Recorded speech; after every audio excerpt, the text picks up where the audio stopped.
Thank you, Rachel. Let's get into this one. Two absolute titans of the series going head-to-head. On pole position, we have Aurelian Melee, or Liege as he's known as we head into turn one, Redbull lead. Yeah, turn one comes at you very, very quick, so there's not really much Ben Cornet can do. He's just got to stay in that slipstream, try and gain as much time as he can. But yeah, Ben Cornet in P2 is not the place he wants to be, but so far so good for Aurelian Melee, who's wanting to just pull away as fast as he can, and so far so good. 6/10 is the margin from Melee to Cornet. Two drivers who will be eager to get some early points on the board, some early momentum, heading into the next round of matchups. Gap is closing, and that Redline car is absolutely rocket ship in a straight line. Wow, wow, did you just see that? Almost cut in the corner a little bit there. It looks like Cornet hasn't got a lot of downforce on the car, so it's to be interesting to see how he gaps Melee down the straight here, and it's sort of the same, so I don't know whether it was purely just slipstream, which is really interesting to see. That Redline car would have been very, very close to the red line flying past that Red Bull. A big mistake from Cornet after that amazing overtake. He's sort of thrown it away there, just getting on throttle a little bit too early, and the rear breaks away from him, and Melee now takes the lead. 7/10 coming up, and I think Melee might have just done enough. It's now down to half a second. He's catching, he's catching, he's catching. 4/10, 2/10. Here he comes. Is he going to be there? Outside. I knew it. He's got it. I knew that was the case. Wow. What a call, Nick. That's amazing. Cornet, the Australian, is into the lead. Go on, son. Do it for the Aussies. Oh, we've got a Red Bull in the wall. Oh, what a shame for Melee. A little mistake there. But there you go. What a great strategy from Cornet. What a start. Ben Cornet takes the victory. A grandstand finish there for us and Porsche24 Redline.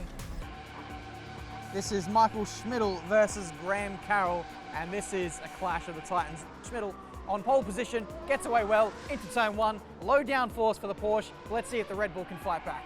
Yeah, a great start there for Graham Carroll, right on the back of Schmidl, basically pushing him along the racetrack, going into the first sector of this circuit. We know it's got 73 corners, but there's a lot of corners for every driver or all drivers to deal with, and Carroll really showing that he's ready and racy. Graham Carroll's having to be inch perfect to try and gain the time that he loses on the straights, whereas Schmidl, trying to find a way through, going up the inside. Please is he going to make it? Wow, these guys. Oh, just about. Got enough room between them. Oh, and a touch. Wow. Oh, no. No way. I was just about to say, I hope they don't do a Kevin Siggy into that corner, because it was shaping up to be just that, and it's happened again. But this time, both drivers are gone. So it is going to be better to have a lower downforce if you can make it work. He's already gained, basically a second and a half by not really doing anything. But it looks like Schmidl is going to take this I'm going to have to call that away from you, Nick. It looks like there's going to be an intervention from the stewards, because Michael Schmidl is going to lose this race win. 5-second time penalty for him. The win will go to Carroll because of excessive weaving. Carroll with the win. From pole position, we have Jeffrey Rideveld, the debutant for Porsche, and he will be looking to carry the victory for Porsche today as they head into turn one. Yeah, great start for both, and Tormel actually hitting the curb on the inside, which fired him a little bit out of kilter at the apex, so he lost some ground there. I don't know, whether Porsche Redline or Porsche24 Redline had this planned for Rideveld to do a lot of practice for the Nordschleife, but he's really shown that he's got good pace. And now, Tormel, he was catching as well. He caught like 7/10 and then made that slight mistake, which we're so used to sort of seeing. He's sort of done that at Monza. What a shame. It is a real shame. So that lets Rideveld off the hook. Rideveld on his debut take the win in his head-to-head. He will indeed, and with that, that is a championship point heading the way of Porsche24 Redline. They'd be very happy with that to start on the right field. Porsche24 Redline starting from pole position, and they are looking to extend their lead. Who is going to take this one, Nick? Down to you. So we know that Rideveld's got a great pace, and the car is looking a lot stronger than the Red Bull car. You can see Carroll really gaining some time there, but can't really go anywhere. There's nothing he can really do. Just got to follow line astern into this first section of lap 1. So far, it's been a great lap for both drivers, as we know that the Porsche 24 Redline car is, I would say, a better all-round car. But Graham Carroll really doing his best to stay within touching distance, and both doing a good job so far, I'd say. Both drivers not making any mistakes on the way into the pit lane, which is exactly what they both want. So now it's down to getting off the server as soon as possible, getting their other drivers in. And who we got up next, Ben? We have Michael Schmidl for Porsche jumping in, and Joni Tuomela for Red Bull. So Tuomela will know that he doesn't need to make any more mistakes in this matchup. But it's going to be very interesting to see what these drivers do out of the box. And I'm looking forward to seeing if Tuomela can really use his experience, the talent that we know he has, to get on the back of Schmidl and try and almost suck it to them, as they say. They're certainly making the most of the setup tweaks that they've made, and Redline really just look like they've done their homework. They put in the hours of practice with their drivers in the simulator, and they're well and truly reaping the rewards of that as they round the final couple of corners and into the last one. Now Redline are going to take a convincing victory here and go 2-0 up.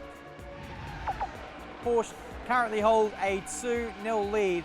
Let's see if Red Bull can fight back and gain a championship point. We have Ben Cornett starting us off from pole position. Yeah, great start from Cornett with all 3 Red Bull drivers breathing down his neck. We're now riding on board with Rideveld in P5. What is he going to do to mount an attack on the 3 Red Bull drivers we see in front of him? The answer's nothing at the moment. He can't really do anything. It's line astern as we start lap 1 and get a good gap in the race lead. But Tuomela really has to push and try and mount an attack onto Cornett if Red Bull are going to try and get anything out of this matchup.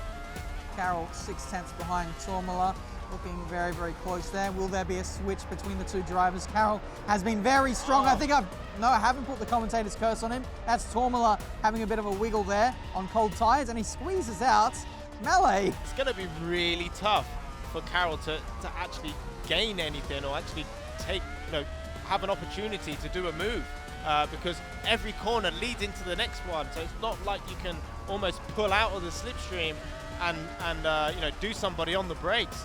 Oh no! Wow! Race leader. Wow! So big mistake there for Cornett, and that's allowed Carroll the opportunity to take the race lead. Wow! I can't believe that. So our race leader of Cornett has just lost the back end. It's so easy to do when these cars are on the limit. They're on a knife edge, and especially with that low downforce, I don't think that would be the most stable thing in the world. But the Porsche 24 Redline drivers, up until this point, have done a great job of making it look easy with that very compromised downforce setup. But now the race is in Carroll's hands, and Cornett has to overtake here on this last lap. This is going to be one to remember. So look at that, already down the outside. Oh, a little bit of contact, and is that Cornett gone straight on? Yeah, I think he has. He got forced up onto the curbing there, and you can't slow down the car when you're not on the tarmac, so he might have touched the barrier. He's down to P3, so he's lost a place to Schmidl. Overall, though, the points don't really change. There might be some stewards intervention with that move. Very close and contentious into that braking zone, running side by side, squeezed onto the ripple strip. But Carroll is doing enough at the moment to hold on. You can see the Redline car maximizing every bit of road on the run onto that back straight. Gap is 1.5 and closing. Is it enough though, Nick? No, I don't think it is. I think Carroll's done a really good job. It'll be interesting to see what the stewards do say about the contact. But yeah, I think my calculations were correct. I like being right, which is always nice. And if Carroll doesn't make a mistake into these last 2 corners or 3 corners, then it looks like Carroll's going to take the team race win. It looks like that will be the case on track. 15-11 for Red Bull. Carroll wins the race on track. Porsche Redline following closely in 2nd and 3rd. Carroll is not giving too much away, not celebrating too early, but it looks more than anything that he's just relieved that he won.